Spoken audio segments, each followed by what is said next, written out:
எனக்கு மாமா பை புதுசாக இருக்கு. இந்த பையா? ஆ. இந்த பையே காய் ஒடிச்சு நாம் அங்கங்கே போட்டுக்கிட்டு வந்தோம்னா கீழெல்லாம் உளுந்து போயிடும். ஆ.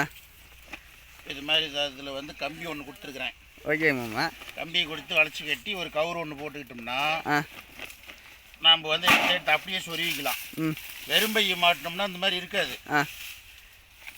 வாய் பெருசாக இருக்காது. இது வாய் பெருசாக இருக்கும். எடுத்து சொருவிக்கலாம். ஒரு இடத்துல கொண்டு போய் அதை கொட்டிக்கலாம். இது கம்பி மாட்டி பண்ணுறதுனால. ஆமாம். அதே மாதிரி தோல் மாட்டிக்கிட்டோம்னாலும் பிரச்சனை இல்லை. எங்கேருந்து வேணும் எப்படி வேணும்னாலும் பண்ணிக்கலாம். எப்படி வேணாலும் அறுத்துக்கலாம். இதை அப்படி அறுக்கிறோமா, இப்படி எடுக்கிறோமா, இப்படி சொருகிட்டு போய்கிட்டே இருந்துடலாம். இல்லைன்னா பக்கத்தில் ஒரு கூடையை வச்சுக்கிட்டு போட்டுக்கிட்டு வரணும். ஆமாம். அதுக்கு கீழே போட்டோம்னா கீழெல்லாம் உளுந்து போயிடும். அது மறுபடியும் பொறுக்கிட்டு கிடக்கணும். இது ஈஸியான வேலை இல்லையா? ஓகே. அதுக்கோசரம்